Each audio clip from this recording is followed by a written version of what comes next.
नमस्कार, आप देख रहे हैं दूरदर्शन किसान कार्यक्रम हेलो किसान में आप सभी का स्वागत है। मैं हूं मोनालिसा। इस कार्यक्रम में हम हर दिन आपके लिए अलग अलग विषय लेकर आते हैं जिस पर विशेषज्ञ मेहमानों से हमारी विस्तार से चर्चा होती है ताकि उस विषय के बारे में आपको पूरी जानकारी मिल सके। इसके साथ ही आप भी हमारे साथ इस कार्यक्रम में शामिल हो सकते हैं। जी हाँ, चूंकि ये फोन इन कार्यक्रम है, आप हमारे टोल फ्री नंबर पर कॉल करके हमारे विशेषज्ञ मेहमानों से सुझाव ले सकते हैं, जानकारी ले सकते हैं। आइए सबसे पहले हम आपको आज के विषय के बारे में बता दें जिस विषय पर आज हम चर्चा करेंगे। आज के विषय है जैविक खेती में बायोगैस स्लरी का महत्व और बांस की खेती।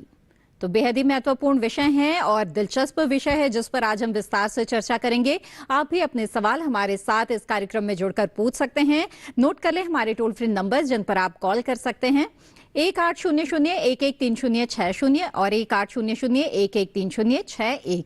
ये टोल फ्री नंबर है, मुफ्त में आप कॉल कर सकते हैं। बस इस बात का ध्यान रखें कि बातचीत के दौरान टीवी की आवाज बंद रखें और सीधे सीधे फोन लाइन के जरिए बातचीत करें, इससे बातचीत में रुकावट नहीं आएगी। बहरहाल आगे बढ़ते हैं और हमारे विशेषज्ञ मेहमानों से आपका परिचय करा देते हैं। इस वक्त हमारे साथ डॉक्टर JPS डबाज मौजूद हैं जो कि प्रधान वैज्ञानिक है भारतीय कृषि अनुसंधान संस्थान पूसा नई दिल्ली में। डॉक्टर डबाज, बहुत बहुत स्वागत। इसके साथ ही हमारे साथ इस कार्यक्रम में जुड़ गए हैं डॉक्टर अजय ठाकुर जो कि बांस की खेती के बारे में हमें जानकारी देंगे। प्रमुख है आनुवांशिकी एवं वृक्ष सुधार विभाग वन अनुसंधान संस्थान देहरादून से। बहुत बहुत स्वागत है डॉक्टर ठाकुर आपका इस कार्यक्रम में। तो आइए बातचीत के यहाँ पर शुरुआत करते हैं और पहले जैविक खेती के बारे में समझने की कोशिश करते हैं। डॉक्टर डबाज, सबसे पहले तो हमें बताएं कि आज की तारीख में क्यों जरूरी है, क्यों आवश्यक है कि जो किसान है वो जैविक खेती को अपनाए, क्या महत्व है इसका? मोनालिसा जी, आपने बिल्कुल ठीक कहा कि जो हमारा किसान है आज उसकी उत्पादन लागत बढ़ती जा रही है, उसको उत्पाद की गुणवत्ता अच्छी नहीं मिल पाती है। साथ साथ में जो उपभोक्ता है वो काफ़ी इस समय चाहता है कि उसको ऐसा भोजन मिले जिसमें किसी प्रकार के जहर का अंश ना हो, यानी कि रेजिड्यू ना हो। इसलिए जैविक खेती की जो बहुत अधिक आवश्यकता पड़ रही है और जैविक के जो पदार्थ हैं उनका बाजार में अच्छा मूल्य मिलता है, उपभोक्ता उसको लाइक करता है और साथ साथ में किसान की उत्पादन लागत कम होती है, मिट्टी का स्वास्थ्य अच्छा बना रहता है, प्राकृतिक जो संसाधन वो उसका सही उपयोग होता है और साथ साथ में जो छोटे और मझोले किसान हैं उनको इससे ज़्यादा लाभ है क्योंकि ऐसे किसानों के पास पशुओं की संख्या ज़्यादा होती है और वो अच्छा उत्पादन ले सकते हैं अगर वो जैविक खेती करते हैं। लेकिन जैविक खेती करने के लिए उनको कुछ बातों का खास ध्यान देने की आवश्यकता है, तो उसी की आज हम चर्चा करेंगे। हम चाहेंगे कि हमारे किसान भाई इसमें बढ़ चढ़ के अपने सवाल पूछें जिससे हम इस विषय पे अच्छी तरह से बातचीत कर सकें। जी जरूर, तो विस्तार से हमारी चर्चा होगी इस कार्यक्रम में जैविक खेती और इसमें बायोगैस स्लरी के महत्व को लेकर। और आप भी हमारे साथ इस कार्यक्रम में जरूर जुड़े अपने सवालों के साथ। आइए उससे पहले नजर डाल देते हैं एक रिपोर्ट पर।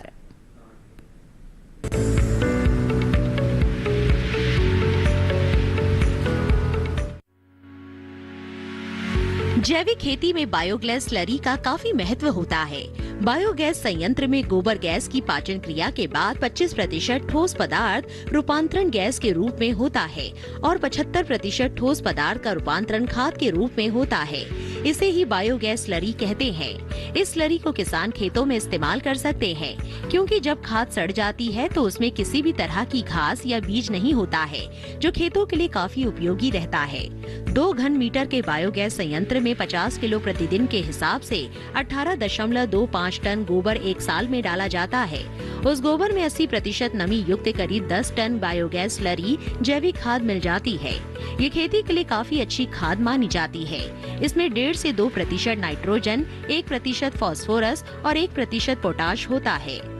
बायोगैस संयंत्र में गोबर गैस की पाचन क्रिया के बाद कुछ हिस्सा नाइट्रोजन अमोनियम नाइट्रेट के रूप में होता है। ऐसे में अगर इसका तुरंत इस्तेमाल खेत में सिंचाई नाली के जरिए किया जाए तो इसका फायदा रासायनिक खाद की तरह फसल पर तुरंत होता है और उत्पादन में 10 से 20% बढ़त हो जाती है। बात अगर जैविक खेती की करें तो जैविक खेती कृषि की वो पद्धति है जिसमें पर्यावरण के प्राकृतिक संतुलन को कायम रखते हुए भूमि, जल और वायु को प्रदूषित किए बिना दीर्घकालीन व स्थिर उत्पादन लिया जा सकता है। भूमि का आहार जीवांश होता है। जीवांश गोबर, पौधों व जीवों के अवशेष को खाद के रूप में भूमि को प्राप्त होते हैं। जीवांश खाद के इस्तेमाल से पौधों को समस्त पोषक तत्व मिल जाते हैं। साथ ही इनके इस्तेमाल से उगाई गई फसलों पर रोगों और कीटों का प्रकोप काफी कम होता है, जिससे हानिकारक रसायन, कीटनाशकों के छिड़काव की जरूरत नहीं रह जाती। इसका परिणाम ये होता है कि फसलें पूरी तरह से रसायन मुक्त और स्वस्थ होती हैं।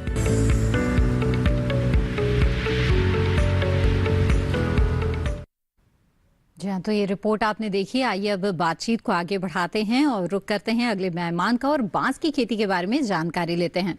डॉक्टर अजय ठाकुर, आपसे सबसे पहले हम बांस के बारे में जानना चाहते हैं। बांस से जुड़ी हुई कई रोचक बातें हमने सुनी है, जैसे कि बहुत ही तेजी से बढ़ने वाले पौधों में से एक है बांस, और हमें बताएं कि इसकी खेती के क्या फायदे हैं किसानों के लिए। जी हाँ, बांस की नेचुरली आपने जैसा कहा फास्टेस्ट ग्रोइंग जिसको बोलते हैं, सबसे तेज बढ़ने वाला पौधा है। और एक साल में आपको एक रोचक तथ्य बताऊं कि एक साल में अपनी पूरी लंबाई ले लेता है। अगले साल ये बढ़ता लंबा नहीं होता है, तो जितना लंबा होना है एक साल में हो जाता है वो। दूसरा इसका फायदा क्या है कि इसकी मोटाई भी 2 साल में पूरी हो जाती है। तो ये 2 साल तैयार होने वाला कोई भी वृक्ष यानी लकड़ी जान करने वाला पौधा नहीं है। अगर आप कंपेयर करेंगे कि शुगर केन की जो खेती करते हैं गन्ने की, उसकी भी हम 2 साल की पैदावार लेते हैं। और अगर गन्ने और बांस की में तुलना करें, तुलना नहीं है। आज के डेट में बायोमास को प्रोड्यूस करने वाला सबसे अच्छा पौधा है। और भारत जो है एक कास्ट में डेफिसिट कंट्री है, मतलब हमको अभाव है। आपको शायद पता होगा कि हम 50,000 की लकड़ी का आयात करते हैं, उसमें बांस भी शामिल। अब हम इतना सारा आयात करते हैं, तो बांस अगर हम ऐसा तेज बढ़ने वाला पौधा लगाते हैं बिल्कुल, तो काफी जो आयात है हमें करना पड़ता है। ऐसे में अगर किसान बांस की खेती में रुझान ले, बांस की खेती को अपनाए, तो आयात पर जो हमारी निर्भरता है उसे कम किया जा सकता है। और साथ ही किसानों के लिए ये काफी फायदेमंद है, क्योंकि बांस के कई तरह के उपयोग हैं और ऐसे में जो उसकी मांग है वो काफी अच्छी है बाजार में। तो बांस की खेती को अपनाकर आप अच्छा मुनाफा कमा सकते हैं, लेकिन इस दौरान आपको किन बातों का ध्यान रखना चाहिए, विस्तार से जानेंगे आज के इस कार्यक्रम में। आइए उससे पहले नजर डाल लेते हैं इस रिपोर्ट पर।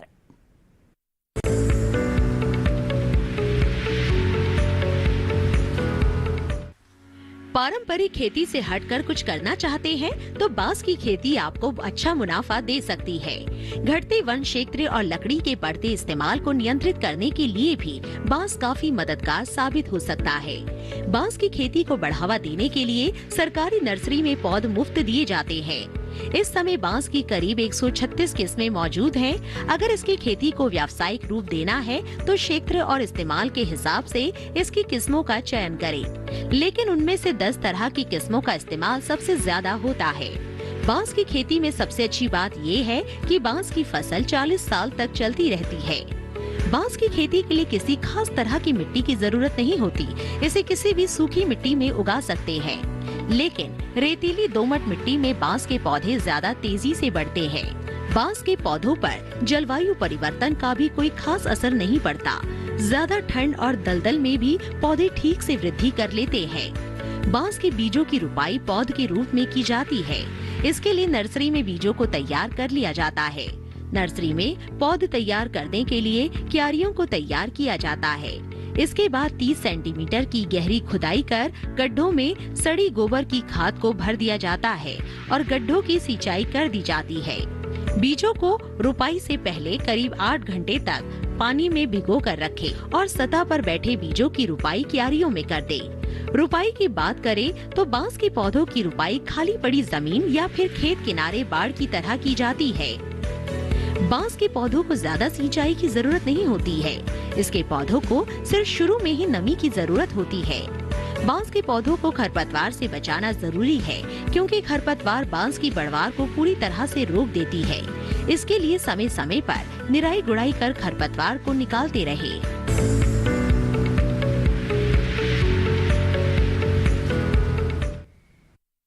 बांस की खेती पर ये रिपोर्ट आपने देखी। आइए बातचीत को आगे बढ़ाते हैं और जैविक खेती के बारे में चर्चा को आगे बढ़ाते हुए डॉक्टर डबास, आपसे ये जानना चाहूंगी कि जैसे कि आपने बताया कि जैविक खेती जो है वो उत्पाद की गुणवत्ता के लिहाज से हो या पर्यावरण की दृष्टि से हो या फिर मिट्टी की उपजाऊ शक्ति की दृष्टि से हो, ये काफी महत्वपूर्ण है।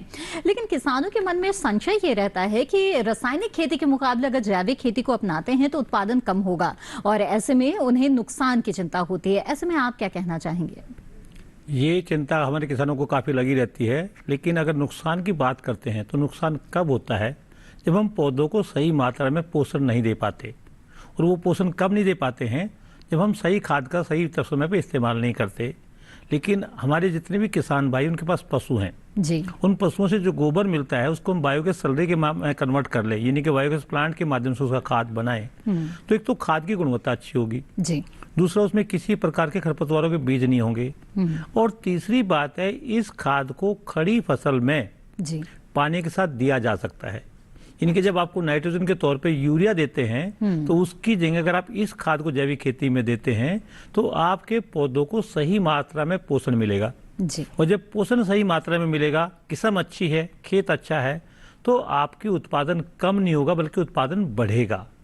लेकिन उत्पादन तभी बढ़ेगा जब आप सही मात्रा में सही समय पे सही खाद देंगे। जी, और ये जो बायोगैस स्लरी होती है इसमें खाली एक पोषक तत्व नहीं होता, खाली नाइट्रोजन, जी, बल्कि हमारे पौधों को 16 से 17 पोषक तत्वों की आवश्यकता होती है, और वो सभी के सभी पोषक तत्व इस खाद के अंदर संतुलित मात्रा में उपलब्ध रहते हैं।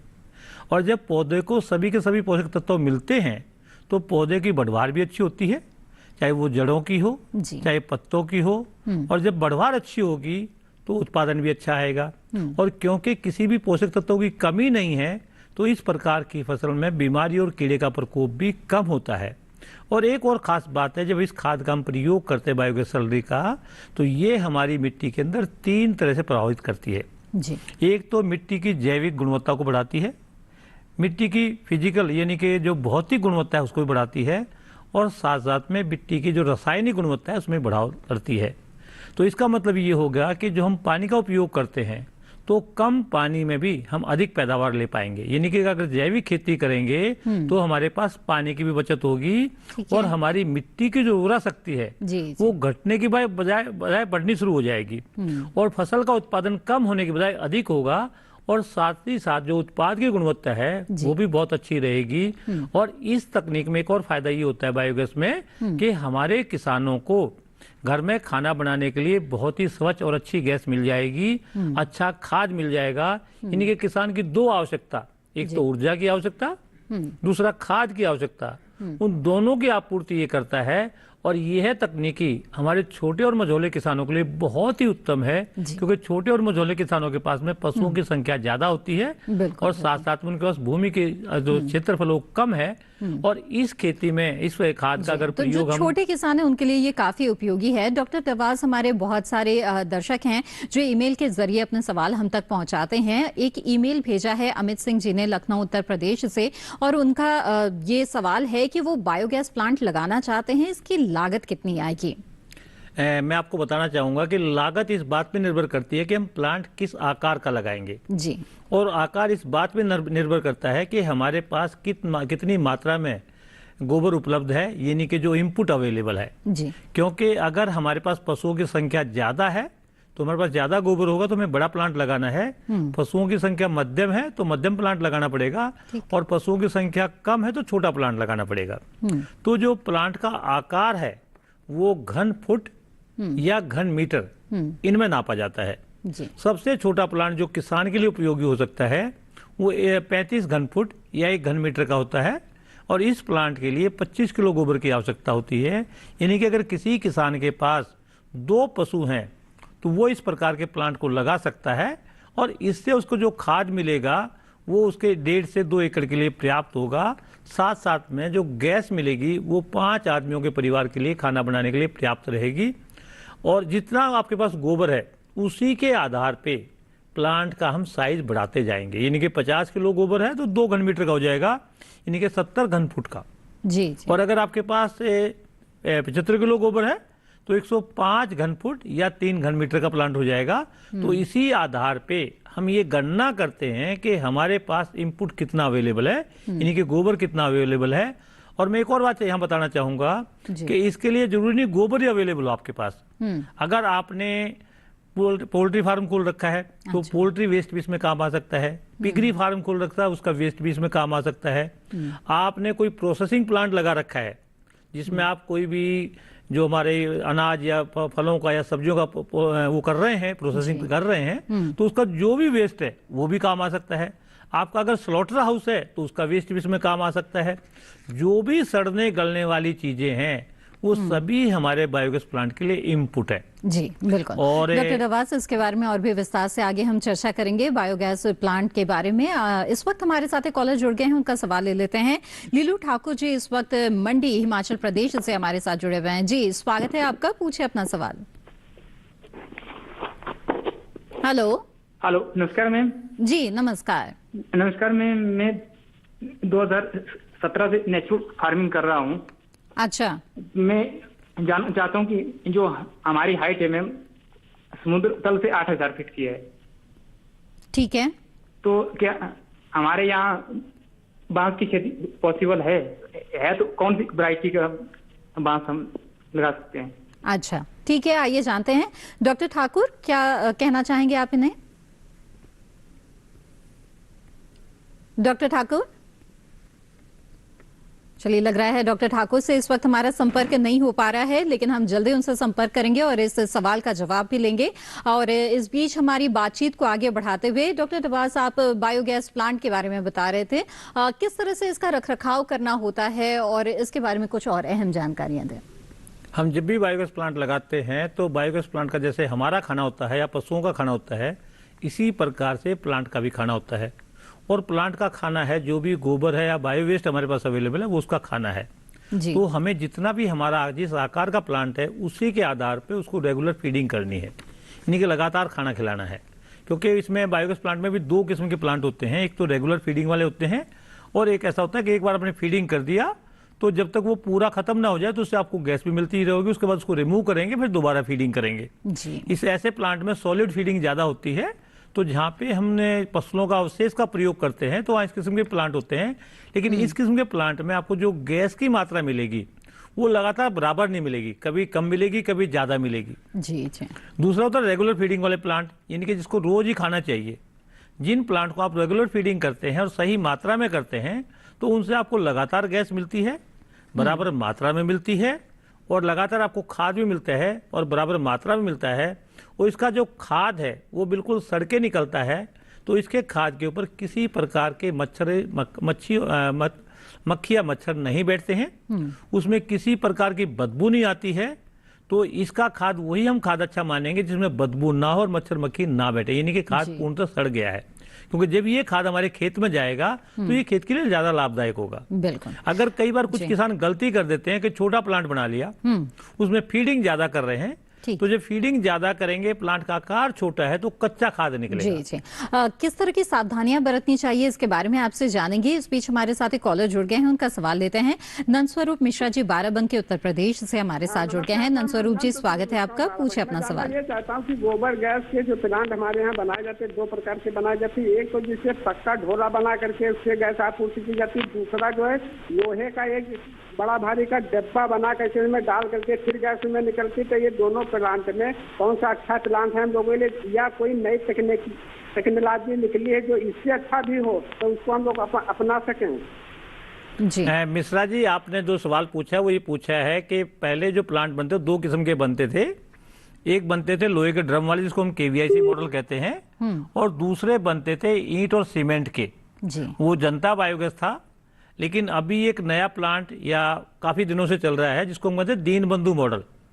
यह भी ईंट का, सीमेंट का, कंक्रीट का बनता है और इस प्लांट का रखरखाव भी कम है, इसकी लागत भी कम है और साथ साथ में इससे किसान को ज़्यादा लाभ मिलता है और किसान के लिए ज़्यादा उपयोगी है। तो आजकल भारत सरकार या अधिकतर जो सरकारें हैं या जो एजेंसियां हैं वो दीनबंधु प्लांट को ज़्यादा प्रमोट कर रही हैं और ये ज़्यादा उपयोगी भी है, क्योंकि सर्दी के मौसम में जो केवीआईसी मॉडल है उससे लगभग 25% गैस कम मिलती है, जबकि परिवारों को गैस की ज्यादा आवश्यकता होती है। लेकिन जो दीनबंधु प्लांट है इसमें गैस कम नहीं मिलती है, बराबर गैस मिलती रहती है और गैस में बहुत कम फर्क पड़ता है। और दूसरी जो बात खास ये है वो है कि दीनबंधु मॉडल में रखरखाव बहुत आसान है, बहुत साधारण है, बहुत सिंपल है और कम लागत आती है। तो किसान के हिसाब से जितने भी जो हमारे बाराबंकी के किसान हैं वो जो लगाना चाहते हैं तो उनको दीनबंधु लगाना चाहिए, और लगाना चाहते नहीं बल्कि सभी किसानों को लगाना चाहिए। क्योंकि आपका क्षेत्र काफी फेमस है केले की खेती के लिए, आपका क्षेत्र काफी फेमस है कुछ सब्जियों की खेती के लिए, आपके क्षेत्र में फूलों की भी खेती होती है और ये सभी खेती में इसका खाद बहुत ही उपयोगी हो सकता है और आपके लिए बहुत लाभप्रद हो सकता है। बिल्कुल नंद स्वरूप जी, उम्मीद है आपके सवाल का जवाब मिल गया होगा। और इसी के साथ हेलो किसान कार्यक्रम में वक्त है एक छोटे से ब्रेक का। जल्द हाजिर होंगे, आप बने रहें दूरदर्शन किसान पर।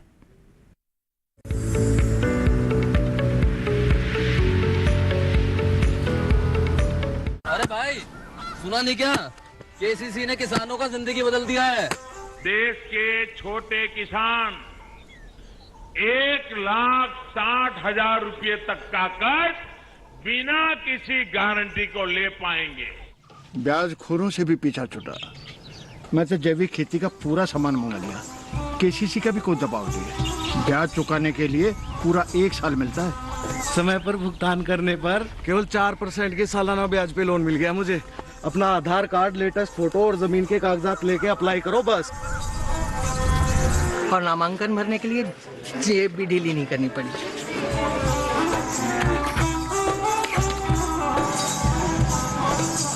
चाचा, उधार चुकाने के 24 घंटे के बाद उतने ही पैसे वापस निकाल सकते हैं। केसीसी ने किसानों की जिंदगी वाकई बदल दी है। तो आप भी किसान क्रेडिट कार्ड अपनाएं और सहजता से ऋण पाएं।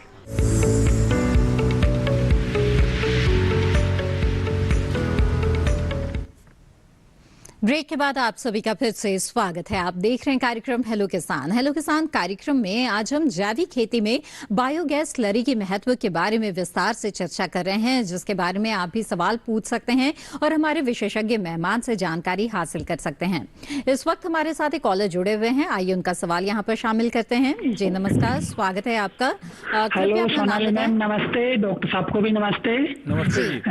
मैं सागर मध्य प्रदेश से विपिन बात कर रहा हूँ। मेरा सवाल ये था कि जो बायो प्लांट लगाते हैं तो इसमें कुछ सब्सिडी वगैरह भी मिलती है, तो वो कैसे क्या उसमें करना पड़ता है और ये सभी को एक जैसी मिलती है या फिर अलग अलग राज्यों में अलग अलग तरह से होता है? इसके बारे में मुझे जानना था। जी बिल्कुल, आइए जानते हैं। जी विपिन जी, आपने बिल्कुल ठीक कहा। जो बायोगैस प्लांट है ये MNRE मिनिस्ट्री के अंडर आता है और ये केंद्र सरकार से राज्य सरकार के माध्यम से सभी किसानों को सब्सिडी मिलती है।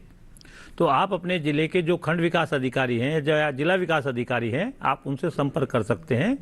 उन्हीं के माध्यम से आपको सब्सिडी मिलेगी और सब्सिडी में बदलाव आता रहता है। तो अभी भी शायद सब्सिडी में कुछ बढ़ाव होने की संभावना है, तो इसका कुछ प्रोसेसिंग चल रहा है। तो आपको बिल्कुल सब्सिडी मिलेगी और ये आपकी सरकार के माध्यम से मिलेगी। जो अपने जिले के अधिकारी हैं उनके आप संपर्क में रहें और उनसे संपर्क करके आप सब्सिडी के बारे में ज्ञान ले सकते हैं। लेकिन सब्सिडी से ज़्यादा जरूरी है प्लांट। इससे आपकी बहुत सारी आवश्यकताओं की पूर्ति होती है, आपका खर्चा बचता है, आपका पैसा बचता है, आपकी मिट्टी सुधरती है, आपके जो महिलाएं हैं उनको सुविधा कम होती हैं। बल्कि मैं तो कहूँगा महिलाओं के सशक्तिकरण के लिए इस प्लांट का बहुत ही ज़्यादा महत्व है और खासकर ग्रामीण महिलाओं के लिए। जी जी बिल्कुल। तो विपिन जी, मुझे उम्मीद है आपके सवाल का जवाब मिल गया होगा और यहाँ पर बातचीत को आगे बढ़ाते हैं। और ब्रेक पे जाने से पहले डॉक्टर अब्बास, आपने बताया था बायोगैस प्लांट के दीनबंधु मॉडल के बारे में। मैं चाहूंगी कि थोड़े विस्तार से इस मॉडल के बारे में हमें बताएं। जो दीनबंधु मॉडल है ये बहुत ही अच्छा मॉडल है, बहुत सिंपल है। एक तो इसको बनाने में अच्छी सुविधा है और गाँव में इसका रखरखाव में फायदा है और साथ साथ में इसमें लागत भी कम आती है और बाद की मेंटेनेंस ना के बराबर है और इसकी लाइफ भी काफी लंबी होती है। जी जी। इसको बनाने के लिए केवल आपको कुशल कारीगर चाहिए और अच्छे किस्म का आपका बिल्डिंग मटेरियल आपको इस्तेमाल करना है, क्योंकि इसको एयर टाइट बनाना होता है। अगर एयर टाइट डोम नहीं बना तो आपका प्लांट फेल हो सकता है। इसलिए जो कारीगर बनाने वाला है उसका अच्छा होना बहुत जरूरी है। साथ साथ में जो भी आप सामग्री इस्तेमाल करेंगे, खासकर सीमेंट है, रोड़ी है, बदरपुर है, उसकी गुणवत्ता भी अच्छी होनी चाहिए और इसको सही तरह से। डॉक्टर अब्बास, माफ कीजिएगा, आपको रोकना पड़ेगा। इस वक्त डॉक्टर ठाकुर भी हमारे साथ जुड़ गए हैं, उनका सवाल, उनसे हम बात कर लेते हैं बांस की खेती के बारे में। डॉक्टर ठाकुर, बताएं हमें बांस की खेती किन इलाकों के लिए मुफीद है और कहां के किसान इसे अपना सकते हैं?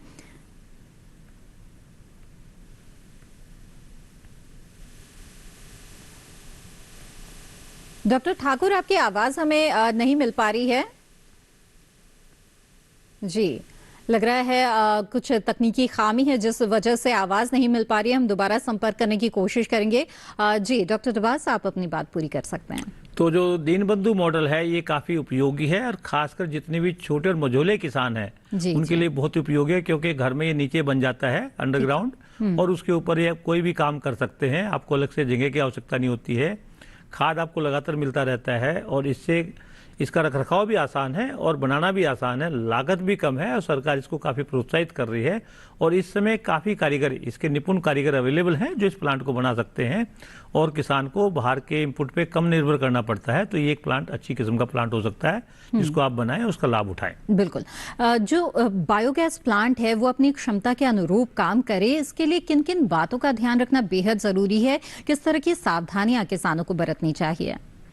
बायोगैस प्लांट को अच्छी तरह से सुचारू रूप से चलाने के लिए सबसे जरूरी है कि जिस आकार का आपने प्लांट बनाया है जी, उसको उसका खाना रोज मिलना चाहिए। और जब खाना रोज मिलेगा तो वो आपको गैस भी लगातार देगा, खाद भी लगातार देगा और अच्छी देगा। दूसरी बात आती है, जब हम गोबर डालते हैं तो गोबर को पानी में अच्छी तरह से घोल के डालना है, यानी कि एक भाग गोबर का और एक भाग पानी का अगर करेंगे तो ज्यादा अच्छा है। अच्छा। और जिन किसानों के फर्श पक्के हैं, जो पशुओं का पेशाब इकट्ठा कर सकते हैं, या जो पशुओं के नहाने धोने का जो वेस्ट है वो इकट्ठा कर सकते हैं, तो आप उसका अगर इस्तेमाल करते हैं तो गैस का अमाउंट भी ज्यादा होगा, खाद की गुणवत्ता भी अच्छी होगी, और आपको अलग से पानी लेने की जरूरत नहीं होगी जी। दूसरी बात आती है, जो प्लांट का बनाने की जगह है वो ऐसी होनी चाहिए जो किचन के पास भी हो, साथ साथ में हमारी जो पशुशाला उसके भी नजदीक हो, वो ऐसी खुली जगह हो जहाँ पे सर्दियों में धूप अवश्य आती हो और प्लांट के ऊपर धूप रहती हो जी। तो ये चीजें ज्यादा लाभदायक हैं। और साथ साथ में आपको फीडिंग, खासकर सर्दी के मौसम में आप इसमें फीडिंग 2-3 बार कर सकते हैं एक बार की बजाय, क्योंकि अगर आप एक बार करते हैं तो जो गोबर होता है, जब वो कोई भी पशु गोबर करता है तो उसका जो तापमान है वो लगभग 35 डिग्री के आसपास होता है, उससे ऊपर होता है। लेकिन क्योंकि सर्दी का मौसम है, बाहर का तापमान काफी कम है, तो ये ठंडा होना शुरू हो जाता है, और जितना ही ठंडा हो जाएगा उतना ही प्लांट की जो एफिशिएंसी कम होती जाएगी। अच्छा। अगर आप उसको 2-3 बार यूज करेंगे, सुबह का सुबह यूज कर लिया, शाम का शाम को यूज कर लिया, दोपहर को यूज कर लिया, तो जो गोबर हमारे प्लांट के अंदर जाएगा उसका तापमान सही होगा, तो आपका जो हमारे जो गैस बनाने की प्रक्रिया है वो ज्यादा सुचारू रूप चलती रहेगी, ठीक चलती रहेगी, आपको गैस बराबर मात्रा में मिलती रहेगी, आपकी ये शिकायत नहीं होगी कि सर्दी के मौसम में गैस कम बन रही है जी। दूसरी बात ये कि जब भी आप प्लांट बनाते हैं, प्लांट बनाने के बाद जो डोम होता है जिसको हम कहते हैं जो किण्वन क्रिया होती है, उस डोम को मिट्टी में जरूर दबाना है। अच्छा। अगर मिट्टी में नहीं दबाएंगे, क्योंकि वो सीमेंट और कंक्रीट का बना हुआ है, तो तापमान के उतार चढ़ाव से उसके अंदर क्रैकिंग आ सकती है, और जब क्रैकिंग आ जाती है तो उससे गैस लीक कर जाती है, और गैस लीक कर जाती है आपका प्लांट फेल हो सकता है। लेकिन उसके ऊपर अगर 4 उंगल भी मिट्टी चढ़ा देंगे तो ये जो मिट्टी है तापमान के उतार चढ़ाव को रोकेगी, और उसमें किसी प्रकार की क्रैकिंग नहीं होगी, तो आपकी जो प्लांट की लाइफ है वो लंबी हो जाएगी और अच्छी हो जाएगी। एक और बात मैं अपने किसान भाइयों को बताना चाहूंगा, खासकर कृषक महिलाओं को, जब वो गैस का प्रयोग करते हैं, अगर गैस बिल्कुल सही जा रही है तो उसकी लो बिल्कुल नीली होगी। अच्छा। लेकिन क्योंकि प्लांट में जो गैस के साथ कई बार जो पानी का भाप बन के जाता है और वो भाप आगे कन्वर्ट हो पानी में हो जाती है, तो आपकी पाइपलाइन, जो गैस की पाइपलाइन है, उसमें पानी इकट्ठा हो सकता है। अच्छा। अगर पानी इकट्ठा हो जाएगा तो पानी इकट्ठा होने से जो आपकी गैस की लो है वो पीली हो जाएगी और धुआं आना शुरू हो जाएगा, यानी कि आपके बर्तन काले होने शुरू हो जाएंगे। अच्छा। तो आपको जो प्लांट की जो फिटिंग करे, खासकर गैस की पाइपलाइन की, उसमें जहां सबसे नीची जगह है वहां पे एक वाटर रिमूवर आता है छोटा सा, वो 20 या 50 रुपए का होता है। अगर वो आप लगा देंगे तो आपको केवल एक बटन दबाना है, उसके दबाने से जो भी पानियों को निकल जाएगा, तो ये समस्या आपके में नहीं आएगी। जी बिल्कुल। इसी से जुड़ा एक सवाल है डॉक्टर रवाज, कई बार लोग ये शिकायत करते हैं कि बायोगैस प्लांट से मिलने वाले गैस से जब हम खाना बनाते हैं तो उसमें बदबू आती है, जबकि आपने बताया कि बायोगैस प्लांट अगर सही तरीके से बनाया गया हो तो बदबू नहीं आती है, तो क्या वजह हो सकती है इसकी? मैं आपको ये बता देना चाहूंगा कि ये हमारे किसानों की जो सोच है उसमें मैं हो सकता है वो गलत सोच रहे हैं। जी जी। गैस में किसी प्रकार की बदबू नहीं आती है, केवल अगर हमने अपने बायोगैस प्लांट से लैट्रिन को लिंक किया हुआ है, अच्छा, या हम कहीं से वो ज्यादा चीज डाल रहे हैं तो कई बार थोड़ी बहुत मात्रा में H2S गैस बनती है जिसको हाइड्रोजन सल्फाइड कहते हैं। अगर वो गैस बनती है तो थोड़ी सी बदबू आ सकती है और उसका भी प्रबंध हो सकता है। अगर हमारे पास हमने ऐसा यूज कर रहे हैं तो उसमें छोटा सा एक सिस्टम लगाना पड़ेगा, उससे वो गैस भी रिमूव, जो खराब गैस वो रिमूव हो सकती है। अदरवाइज इस गैस में किसी प्रकार की बदबू नहीं होती और ना ही खाद में बदबू होती है जी। और गैस पे जो खाना बनाते हैं वो चूल्हे जैसा बनता है। गांव में एक भावना आती है कि जो ज्वार की रोटी है, बाजरे की रोटी है या रागी की रोटी है, मोटे अनाज वाली रोटियां, उनको बनाने के लिए चूल्हा जरूरी है जी। लेकिन इसकी गैस पे चूल्हे जैसी रोटियां बन सकती हैं क्योंकि इसका जो चूल्हा है वो एलपीजी के चूल्हे से काफी डिफरेंट है। अच्छा, साथ साथ में उसकी लो भी अच्छी आती है और इसमें जो आंच है वो भी ज्यादा होती है। तो इससे आपको शिकायत आपको रहेगी नहीं कि रोटी अच्छी नहीं बनी, रोटी अच्छी बनेगी और इसका चूल्हा भी अच्छा होता है। और इसके प्लांट से अगर आपने बहुत ज्यादा पशु रखे हैं तो गैस से आप प्रोसेसिंग में भी इस्तेमाल कर सकते हैं। गैस से जो आपका दूध है उसका मावा बना सकते हैं, खोआ बना सकते हैं। ये किस्म से जो घरेलू कुटीर उद्योग में भी काम आ सकता है। जी बिल्कुल। डॉक्टर डवास, यहाँ पर आगे बढ़ते हैं। एक सवाल हमारे पास आया है, फोन लाइन के जरिए हमारे साथ कॉलर जुड़ गए हैं, उनका सवाल यहाँ पर ले लेते हैं। जी नमस्कार, स्वागत है आपका, कृपया अपना नाम बताएं। हेलो जी, हेलो जी, मेरी आवाज मिल रही है क्या आपको? जी सर। जी जी, तो कृपया अपना नाम बताएं हमें। सर मेरा नाम नरेंद्र किशोर है जी। नरेंद्र जी, चंपारण बिहार से बोल रहा हूँ। बिल्कुल नरेंद्र जी, बताएं क्या सवाल है आपका? सर हम गोबर गैस के साइज के बारे में पूछना चाहते हैं सर। 10 मीटर स्क्वायर का केबिक का बनाना है सर, कितना उसका व्यास रखें सर?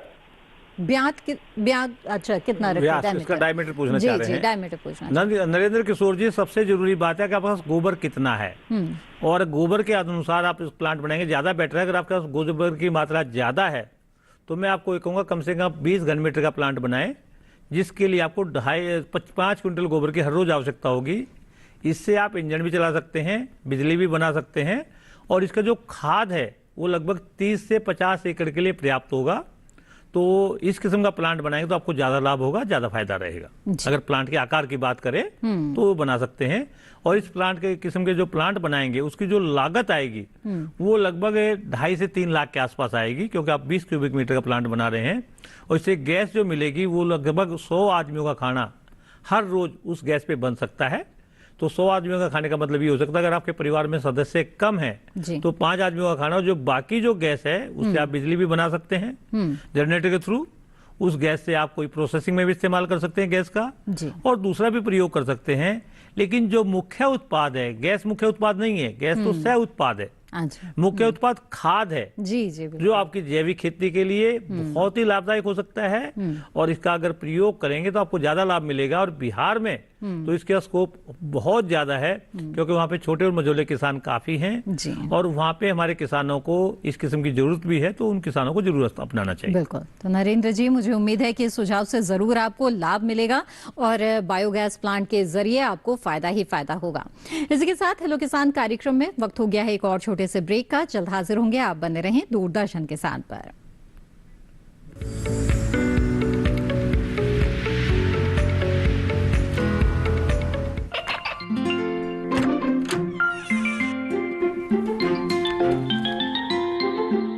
ये क्या हो रहा है? काशवी, इतने कम मार्क्स? काशू बेटा पढ़ा करो, पढ़ोगी नहीं तो आगे कैसे बढ़ोगी? मम्मा मैं भी तो आपसे यही कहना चाहती हूँ, पढ़ा करो। आप पढ़ोगे नहीं तो आगे कैसे बढ़ोगे? मतलब? वो देखो, सिर्फ बैक पर छपा ऑर्गेनिक नहीं, ऑर्गेनिक का निशान पहचानिए। पीजीएस ऑर्गेनिक का ये लोगो उन किसानों की पहचान है जो आज भी परंपरागत विधि से रसायन मुक्त खेती कर आपके लिए शुद्ध फसल उपजा रहे हैं। अब समझे मम्मा, अगर मैं प्योर ऑर्गेनिक फूड नहीं खाऊंगी तो अच्छे मार्क्स कहाँ से लाऊंगी? अच्छा बच्चों, जैविक खेती की इस मुहिम को आगे बढ़ाइए, शुद्ध ऑर्गेनिक अपनाइए।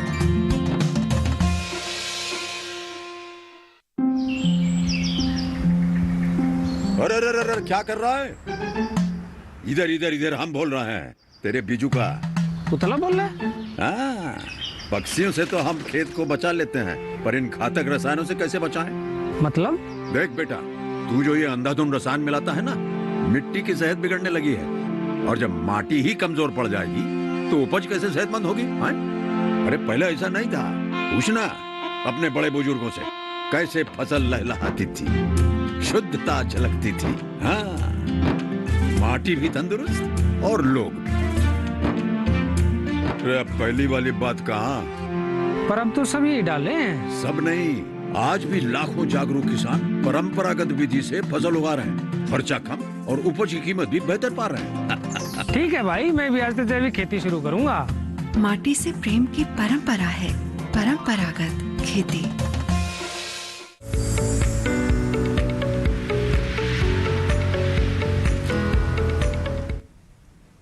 ब्रेक के बाद आप सभी का फिर से स्वागत है। आप देख रहे हैं कार्यक्रम हेलो किसान। हेलो किसान कार्यक्रम में अगर आप जैविक खेती में बायोगैस स्लरी के महत्व और बांस की खेती के बारे में जानना चाहते हैं तो इस कार्यक्रम के दौरान आप हमारे टोल फ्री नंबर पे कॉल कर सकते हैं और सवाल पूछ सकते हैं।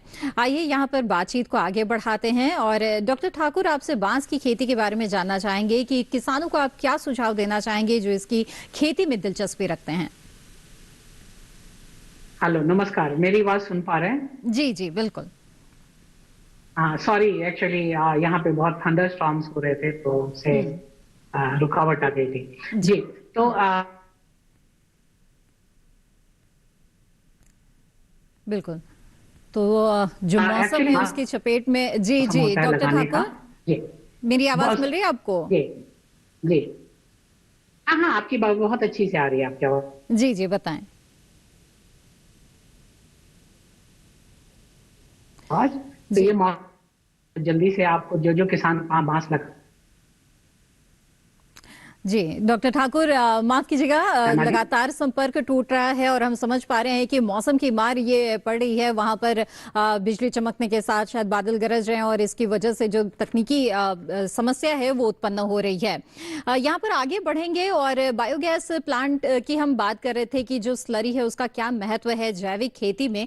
इस बातचीत को आगे बढ़ाते हुए डॉक्टर डबास आपसे जानना चाहेंगे कि जो जैविक खेती किसान कर रहे हैं उनके खेतों के फसल के पोषक तत्व प्रबंधन में इसका क्या महत्व है? आपने बहुत ही अच्छा सवाल पूछा, क्योंकि जितने भी हमारे किसान भाई हैं वो आजकल 3 ही खादों को ज़्यादा जानते हैं, डीएपी, यूरिया और कुछ लोग पोटास, और कुछ बहुत ही कम किसान ऐसे जिंक या दूसरी चीज़ों को जानते हैं। और क्योंकि सघन खेती की वजह से हमारी जो मिट्टी है उनमें इन पोषक तत्वों की काफ़ी कमी हो गई है और इनके अलावा जो सूक्ष्म पोषक तत्व उनकी भी कमी हो गई है। अगर हम अच्छी फसल लेना चाहते हैं तो उसके लिए बहुत ज़रूरी है कि हम संतुलित मात्रा में खादों का प्रयोग करें। और जब संतुलित मात्रा की बात आती है तो किसान को हम बताते हैं आपको ये करना है, ये करना है, तो उसको किसान की समझ में नहीं आता कितना करें।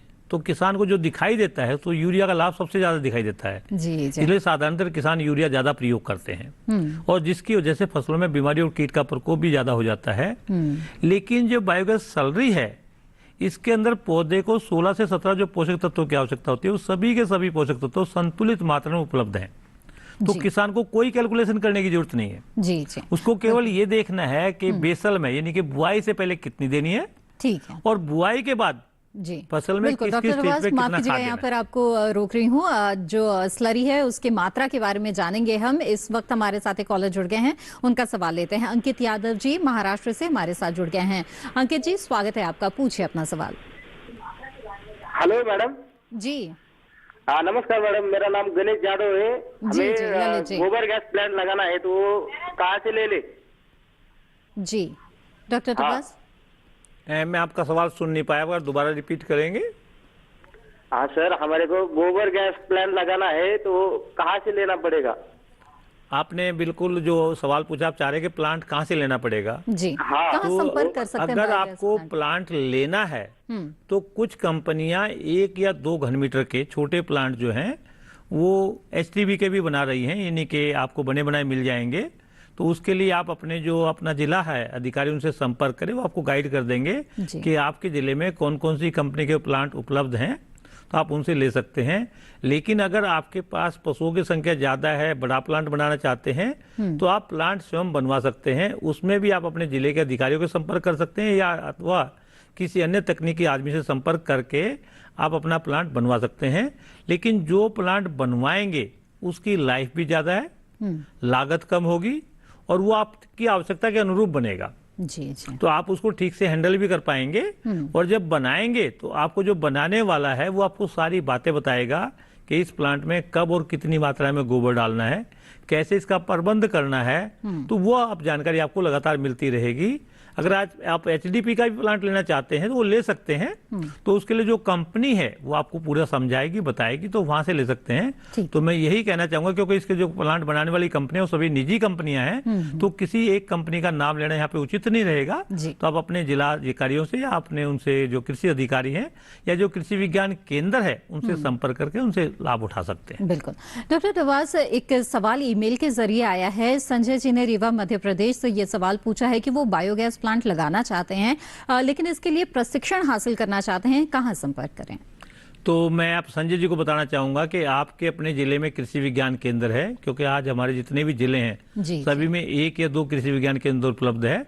तो जो भी कृषि विज्ञान केंद्र आपके नजदीक संपर्क में हो, नजदीक से नजदीक हो, आप उससे संपर्क कर सकते हैं या आप अपने जिला के कृषि अधिकारियों से संपर्क कर सकते हैं या जिला के विकास विभाग से भी संपर्क कर सकते हैं।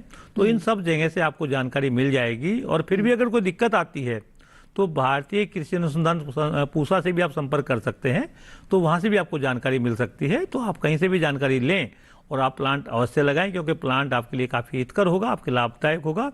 और ये एक ऐसी तकनीक है जो वातावरण हितैषी तकनीकी है, यानी कि एनवायरनमेंट फ्रेंडली टेक्नोलॉजी है, जिसका हमें बढ़ावा देना बहुत ही जरूरी है। और आज सुन रहे हैं कि कार्बन क्रेडिट, तो कार्बन क्रेडिट कमाने में भी इस तकनीक का बहुत ही महत्वपूर्ण योगदान हो सकता है अगर हम इसका सही लाभ उठाना चाहें तो। जी बिल्कुल। आइए अब आगे बढ़ते हैं और डॉक्टर अजय ठाकुर हमारे साथ फिर से जुड़ गए हैं, उनसे बात करते हैं। डॉक्टर ठाकुर, आपसे जानना चाहेंगे कि कुछ देर पहले हमारे साथ एक कॉलर जुड़े थे जिनका सवाल ये था कि क्या मंडी हिमाचल प्रदेश में वो बांस की खेती कर सकते हैं या नहीं, और अगर कर सकते हैं तो कौन सी किस्मों का चुनाव उन्हें करना चाहिए? जी हाँ, बांस की खेती मंडी में कर सकते हैं। बांस में इसमें अलग अलग, हेलो जी जी जी, मैं सुन सकते हैं आप ना? जी जी बिल्कुल। हाँ, तो बांस में कर सकते हैं, उसमें अलग अलग प्रजातियों का चुनाव करना पड़ता है। अगर उनका इलाका जो है 1000 मीटर की ऊपर की ऊंचाई का है, तो उसके लिए पतले टाइप की जो बांस होती है, हिल बैम्बू है, वो होता है। और एक बांस अभी जो होता है वो थोड़े से मंडी में नीचे इलाके में 1000 या 1200 मीटर की ऊंचाई पे, वहां पे मगर के नाम से प्रचलित बांस है, मोटा बांस है और हो जाता है। वो बर्फ भी सह लेने की क्षमता होती है, बहुत ही उम्दा किस्म का बांस है। साइंटिफिक नेम डेंडोकैलामस सोमदेवाई बोलते हैं। हाल के दिनों में एक भूटान बांस के नाम से प्रसिद्ध है, डेंडोकैलामस सिकिमियंसिस, जो बहुत ही अच्छा बांस है फर्नीचर बनाने के लिए। वहाँ 2-3 बांस की और एक बैम्बूसा न्यूटन्स, 3 जातियों की खेती हो सकती है। बिल्कुल। डॉक्टर ठाकुर, आपसे जानना चाहेंगे कि बांस की अच्छी पैदावार हासिल करने के लिए किसानों को किन बातों का ध्यान रखना चाहिए? बांस की अच्छी पैदावार करने के लिए किसानों को सबसे पहले ध्यान ये रखना चाहिए कि आप सबसे सही समय पे इसको लगाएं। बरसात का जो मौसम है बांस लगाने का उपयुक्त समय होता है, और सबसे अच्छे पौधों को चुनाव करें, क्योंकि बांस में पहचानना बहुत ही मुश्किल बात है। अगर आप छोटी सीडलिंग देंगे तो इवन हमारे जैसे वैज्ञानिक भी धोखा खा जाते हैं। तो हमेशा ही उचित और बढ़िया जगह से, जो रिलायबल जगह होती है, या किसी वैज्ञानिक से संपर्क करके ही आप बांस का पौधा खरीदे या बांस के पौधे की जानकारी। FRI में ये पौधा बांस के बहुत सारी 16 से ज्यादा प्रजाति उपलब्ध है और किसानों को उपलब्ध कराए जाते हैं। तो एक तो पहले प्रजाति का चुनाव है। दूसरा कहते हैं गड्ढा इसका 2 बाई 2 बाई 2 फीट, उससे कम नहीं होना चाहिए, क्योंकि बांस जो है सरफेस फीडर ही होता है। इसकी जड़ बहुत गहरी नहीं जाती लेकिन फैलती है। तो अगर शुरू में इसको बहुत अच्छा मिले तो तीसरे साल से ही बांस बहुत ही अच्छी मोटे किस्म का बांस निकलना शुरू हो जाता है, जिसको आप 4वें साल के एंड में या 5वें साल के एंड में काट सकते, अलग अलग उपयोग के लिए। जी बिल्कुल। डॉक्टर ठाकुर, इसके साथ ही हमें ये बताएं कि जो बांस है उनकी अच्छी पैदावार हासिल करने के लिए पोषक तत्व का प्रबंधन किस तरह से करना चाहिए? रोग व कीट का खतरा जो है वो कितना हो सकता है बांस के खेतों में? जी हाँ, पोषक तत्वों का प्रबंधन बहुत अच्छी तरह से इसमें जरूरी है। अगर कोई जैविक माध्यम से और जो हम नॉर्मल किसान रासायनिक खाद के साथ करते हैं, दोनों ही बताते हैं।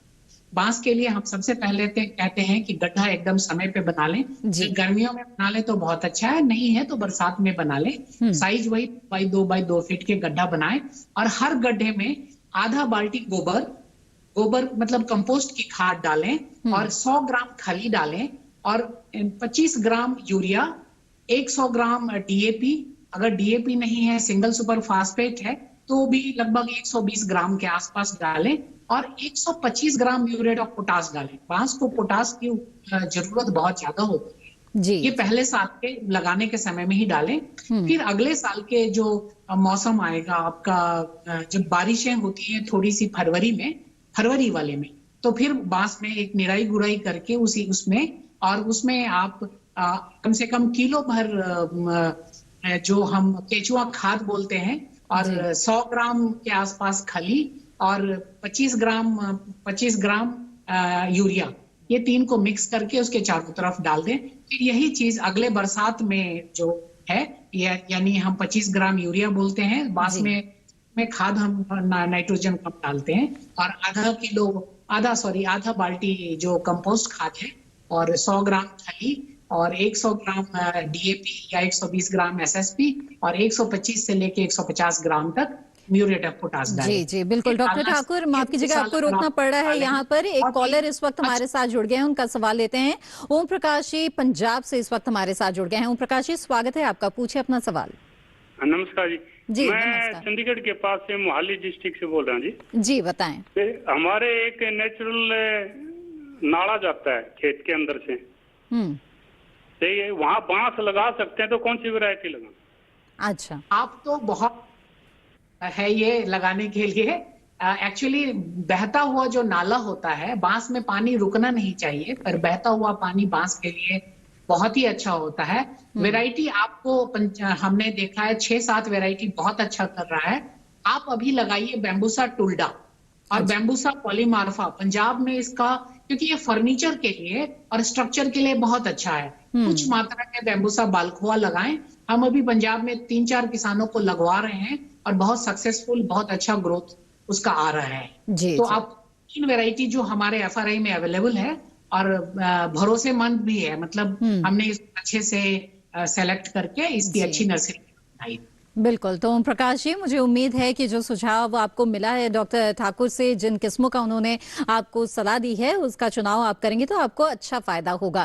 बहरहाल इसी के साथ यहाँ पर रुकते हैं एक और छोटे से ब्रेक के लिए। जल्द हाजिर होंगे, आप बने रहें दूरदर्शन के स्थान पर।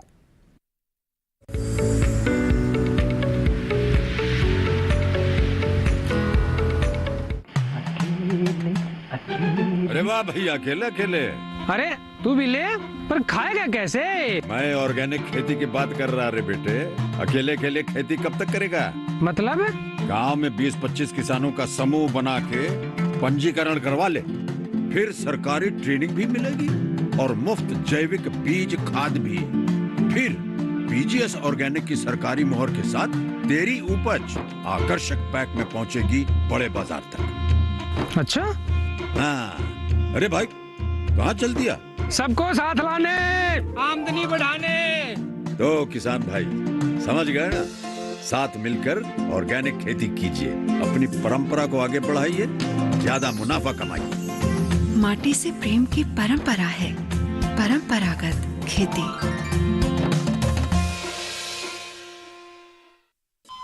अरे सुन तो।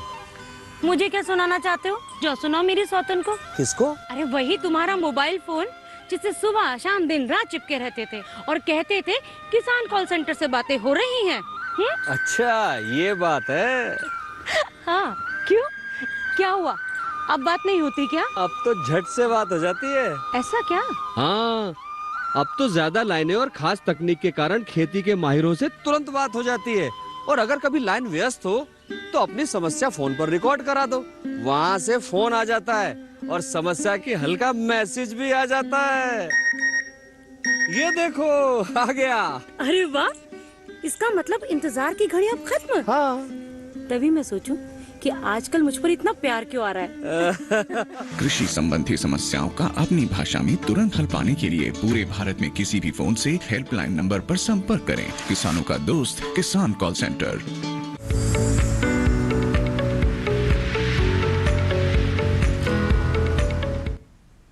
ब्रेक के बाद आप सभी का फिर से स्वागत है। आप देख रहे हैं कार्यक्रम हेलो किसान। आइए आगे बढ़ते हैं। इस वक्त हमारे साथ एक कॉलर जुड़े हुए हैं, उनका सवाल लेते हैं। वेद प्रकाश जी बाराबंकी उत्तर प्रदेश से हमारे साथ जुड़ गए हैं। वेद प्रकाश जी स्वागत है आपका, पूछे अपना सवाल। वेद प्रकाश जी टीवी की आवाज बंद कर दीजिएगा कृपया, सीधे सीधे फोन लाइन के जरिए बातचीत करें। मेरी आवाज मिल रही है आपको? हेलो मैं हमारे क्षेत्र में जी जी बताएं। जी जी जी हेलो जी हेलो जी वेद प्रकाश जी हम आपको सुन पा रहे हैं, आप अपना सवाल पूछें। हेलो जी आपकी आवाज नहीं आ रही मैम। वेद प्रकाश जी हम आपको सुन पा रहे हैं, कृपया अपना सवाल पूछें। नहीं आपको हम नहीं सुन पा रहे हैं जी, आपकी आवाज नहीं आ रही हमारे तक। फोन लाइन के जरिए हमसे बातचीत करें। जी मेरा सवाल ये है कि हम अभी आप बांस की खेती के विषय में बात कर रहे थे। जी जी जी बांस की खेती के विषय में हम लगाना चाहते हैं बांस, लेकिन उसमें प्रॉब्लम ये है कि हमारे यहाँ जलभराव वाला क्षेत्र है, तो किस प्रकार का बांस लगाया जाए? जी ठीक है, आइए जानते हैं। डॉक्टर ठाकुर बताएं, जल भराव वाला क्षेत्र है, ऐसे में क्या किया जाए?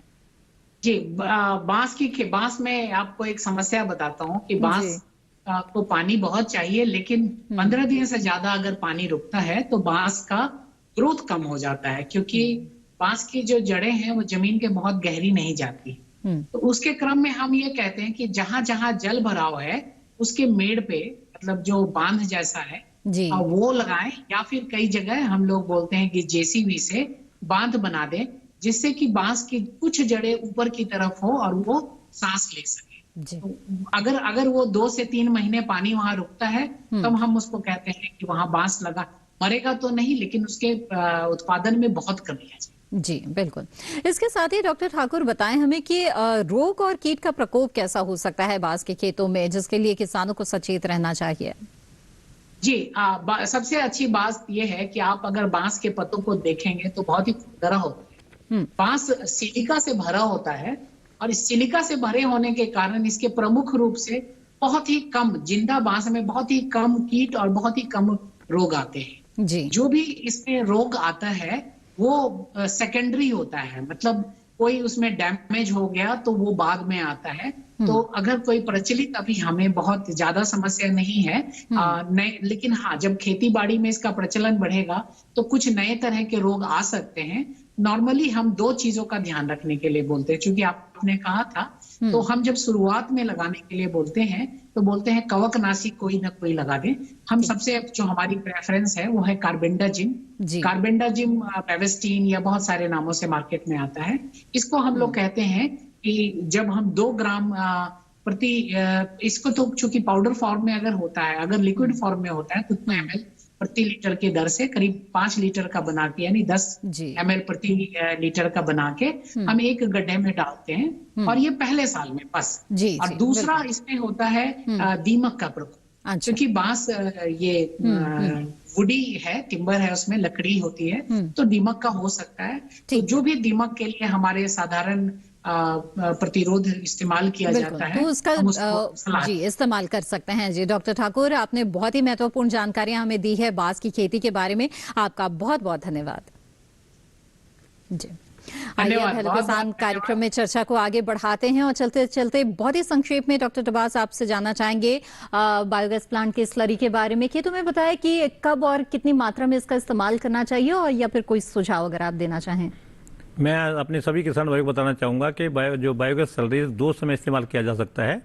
एक तो फसल बोने से पहले, जिसको हम बेसल कहेंगे, तो जितनी भी आपको स्लरी प्रयोग करनी है उसका लगभग आधा भाग बेसल में आप प्रयोग कर लेंगे, यानी कि जो पलेवा करेंगे उसके अंदर दे देंगे तो बहुत ही अच्छा रहेगा। और उसके बाद जो भी स्लरी देनी है वो आपको प्लांट की ग्रोथ के आधार पर देनी है, यानी कि प्लांट जो पौधे का अगर 120 दिन की फसल है तो पहले 60 दिन तक की फसल देनी है, खाद देना है, 60 दिन के बाद खाद नहीं देना है। और यही टाइम होता है जिसमें पौधे को खाद की ज्यादा आवश्यकता होती है। तो जैसे गेहूं में पहली 3 सिंचाई पे आप इसका खाद दे सकते हैं। धान में लगभग 50-60 दिन की जब तक फसल होती है जब तक इस खाद को पानी के माध्यम से दे सकते हैं। लेकिन जो बड़ी मात्रा है वो बोने से पहले देनी है, जिससे कि जैसे हम फसल लगाएं तो उसको सही मात्रा में पोषक तत्व मिल जाए। और जब इसका प्रयोग करते हैं तो हमारे फसल का जमाव भी अच्छा होता है और साथ साथ में उसका दूसरा लाभ ये होता है कि पौधा शुरू में जब स्वस्थ होगा तो उसमें किसी प्रकार की बीमारी और कीट का प्रकोप नहीं होगा और प्लांट की ग्रोथ अच्छी होगी। जी डॉक्टर अब्बास, आपने बहुत ही महत्वपूर्ण जानकारियां हमें दी है और लगातार आप हमारे साथ इस कार्यक्रम में जुड़े रहें। आपका बहुत बहुत धन्यवाद। आपका भी बहुत बहुत धन्यवाद। जी शुक्रिया। तो आज आपने जाना बायोगैस प्लांट के जो स्लरी है उसका क्या महत्व है जैविक खेती में, और साथ ही बांस की खेती के बारे में भी आपने अहम जानकारी हासिल की। हमें उम्मीद है कि इसका लाभ आप जरूर उठाएंगे। हेलो किसान कार्यक्रम में आपको बता दें अगले विषय के बारे में। अगला विषय जो होगा हेलो किसान कार्यक्रम का वो होगा प्रधानमंत्री फसल बीमा योजना। इस विषय के बारे में आप अपने सवाल हम तक पहुंचा सकते हैं। आप हमें ईमेल कर सकते हैं। हमारा ईमेल आईडी है hellokisan2015@gmail.com। इसके अलावा फेसबुक के जरिए भी आप हमसे जुड़ सकते हैं। हमारे फेसबुक पेज पर जाने के लिए हिंदी में टाइप करें हेलो किसान। साथ ही दूरदर्शन किसान के कॉल सेंटर नंबर पर भी आप कॉल कर सकते हैं। हमारा टोल फ्री नंबर है 1800-113060। सोमवार से शनिवार सुबह 6 बजे से रात 10 बजे के बीच कॉल करके अपने सवाल दर्ज करा दें। हेलो किसान कार्यक्रम को आप दूरदर्शन किसान के यूट्यूब चैनल पर भी देख सकते हैं और तमाम जानकारियां हासिल कर सकते हैं। इसके लिए टीवी स्क्रीन पर दिखाए जा रहे QR कोड को स्कैन करें। इसके साथ हेलो किसान की आज की कड़ी में बस इतना ही। हमें दीजिए इजाजत। आप बने रहें दूरदर्शन किसान पर। नमस्कार।